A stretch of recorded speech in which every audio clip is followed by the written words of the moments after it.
ये एक खूबसूरत गांव है जहां हर चीज़ ख्वाबों जैसी लगती है। यहाँ एक प्यारी सी मासूम सी बच्ची ईमन रहती है। ये बच्ची बहुत लायक, बहुत मासूम और बहुत नेक दिल बच्ची है। वो हमेशा अपना वक्त ज़्यादा से ज़्यादा अपने एक ख़ास दोस्त के साथ खेल कर गुजारती है, जी, जिसका नाम है मिट्ठू। जी हाँ, मिट्ठू ईमन का सबसे प्यारा दोस्त था। ईमन अपने मिट्ठू से बहुत प्यार करती थी। उसे खाना खिलाती, उसके पंख साफ करती और उससे बहुत मोहब्बत करती और उसे हमेशा अपने साथ रखती। इस मोहल्ले में और भी बहुत से बच्चे रहते। ईमन के दोस्त यानी कि सारा, अयान और भी बहुत सारे। इस मोहल्ले के बच्चे एक ही पार्क में खेलते और एक ही स्कूल में जाते। हाँ, मगर इस मोहल्ले में एक बच्चा जो बहुत ज़्यादा शरारती था, जी, जिसका नाम था गट्टू। जी हाँ, गट्टू बहुत शरारती लड़का था। उससे शरारतें करना बहुत पसंद थी। वो हर वक्त अपने दिमाग में कोई ना कोई शरारत सोचता रहता या दूसरों को तंग करने की तरकीबें बनाता रहता। एक दिन बिलाल, जो कि एक सीधा सादा और सहमा हुआ बच्चा था, जब सब पार्क में खेल रहे थे, वो घास पर बैठकर किताब पढ़ रहा था। गट्टू को शरारत सूझी। गट्टू ने एक रबड़ का सांप लाके बिलाल के पैरों के पास फेंक दिया। वो किताब पढ़ने में मगन था। गट्टू ने चिल्लाना शुरू कर दिया, सांप सांप सांप आ गया। बिलाल घबरा गया और घबराकर उसने भी सांप सांप चिल्लाना शुरू कर दिया। उससे हुआ यूं कि वो फिसला और गिर पड़ा, जिसको देखकर सब बच्चे हंसने लगे और गट्टू रबड़ का सांप हाथ में लहराकर उसे चिढ़ाने लगा कि ये तो मजाक था। बिलाल गिरा। उसे गुस्सा तो बहुत आया, लेकिन उसने गट्टू से कुछ ना कहा। फिर एक दिन अयान अपने स्कूल का काम कर रहा था। इतने में वो अपना लंच खाने लगा और गट्टू ने उसका बैग उठाया और दौड़ लगा दी। देर तक अयान गट्टू के पीछे पीछे भागता रहा और उसने उसका बैग साइड पर फेंक दिया। उसे खूब तंग किया। उसे दूसरों को तंग करने में बहुत मज़ा आता था। फिर एक दिन जब गट्टू पार्क गया, वहाँ एक बच्ची थी।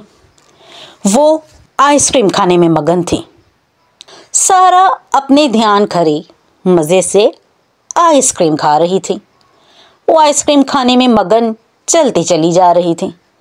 गट्टू ने उससे देखा और उसके रास्ते में पाँव अटका दिया, जिससे सारा गिरी और उसकी सारी आइसक्रीम भी गिर पड़ी। सारा बहुत रोई। गट्टू ने बच्चों के साथ मिलकर उसका खूब मजाक बनाया। इस तरह करते करते गट्टू को कई दफ़ा डांट भी पड़ी, लेकिन वो अपनी शरारतों से बाज नहीं आता था। उसे शरारतें करने की तो मानो जैसे लत सी लग गई हो। एक दिन हुआ यूं कि ईमन बाग में बैठी मिट्ठू से बातें कर रही और उसे दाना डाल रही थी। गट्टू ने दूर से ही ईमन और मिट्ठू को ताड़ लिया। अब गट्टू को फिर शरारत सूझी। उसने पीछे से दौड़ लगाई और आते सार मिट्ठू के पास इतनी जोर की ताली बजाई और चीखा, जिससे मिट्ठू डरकर उड़ गया। ईमन हक्की बक्की मिट्ठू मियाँ को पकड़ने भागती चिल्लाती रही, मगर मिट्ठू मियाँ हाथ ना आए और उड़ गए। अब ईमन की तो जान जैसे मिट्ठू मियाँ में थी। ईमन बहुत रोई, घर चली गई। गट्टू हंसता रहा। उसे ईमन को तंग करके बहुत मज़ा आया, लेकिन ईमन एक बहुत ही ज़्यादा हसास बच्ची थी। उसने ये बात अपने दिल को लगा ली। मिट्ठू उसका बहुत पुराना दोस्त था। उसके ओर जाने से एमन खुद को काफ़ी अकेला महसूस करने लगी। हुआ यूं कि एमन बीमार पड़ गई। एमन को बुखार हुआ और बहुत तेज़ हुआ। एमन के घर वाले परेशान। उसकी माँ ने उसकी इत्तेमाददारी करते हुए उसे तसल्ली दी कि एक तोता है, हम और ले आएंगे। मगर एमन ना मानी कि मुझे कोई तोता नहीं, सिर्फ मेरा मिट्ठू वापस चाहिए। अब मिट्ठू मियाँ को कहाँ से लाते, वो तो उड़ चुके। खैर, इसी तरह काफ़ी दिन हुए।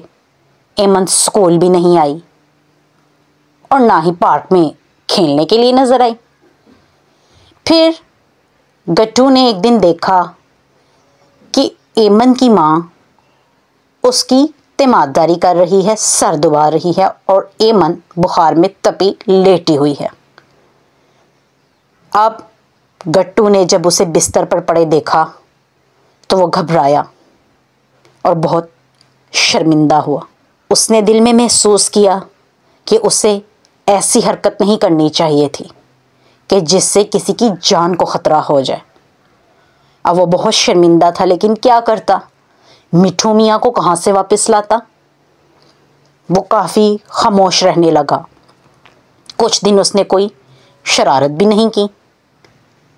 खैर, एक दिन हुआ यूं कि मिट्ठू मियाँ कहीं से उड़ते उड़ाते वापस आ गए। एमन ने मिट्ठू को देखा तो खुशी से चिल्लाई और बहुत खुश हुई और वो मिट्ठू के साथ खेलने लगी।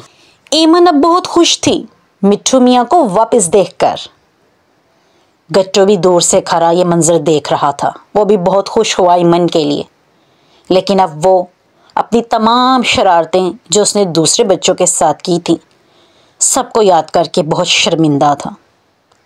उसने तमाम बच्चों से माफ़ी मांगी और अब वो एमन के पास आया। उसने एमन से भी माफ़ी मांगी और कहा कि मैं सिर्फ तंग करना चाहता था तुम लोगों को, मैं किसी की जान का नुकसान नहीं चाहता था। मुझे नहीं मालूम था कि तुम बीमार ही पड़ जाओगी। एमन गट्टू को कहते हुए, किसी की गलती को माफ़ करना बड़ेपन की निशानी होती है। कोई बात नहीं गट्टू, अगर तुम अपनी शरारतों से मुकम्मल तौबा करते हो तो मैं तुम्हें माफ़ करती हूँ, और वो भी इसलिए कि मेरा मिट्ठू वापस आ गया है। अब मैं खुश हूँ और मैंने तुम्हें माफ़ किया। हाँ, लेकिन अब तुम हमें तंग नहीं करोगे। गट्टू सबसे माफ़ी मांगता है, सब माफ़ कर देते हैं और सब बच्चे मिलजुल कर उसी पार्क में हंसी खुशी खेलने लगते हैं। जी, शरारत तो ज़िंदगी की मिठास है, लेकिन याद रखें कहीं आप किसी के साथ कोई ऐसी शरारत ना कर दें कि वो उसकी जान के नुकसान का सबब हो। तो इसी सबक के साथ कहानी मुकम्मल हुई।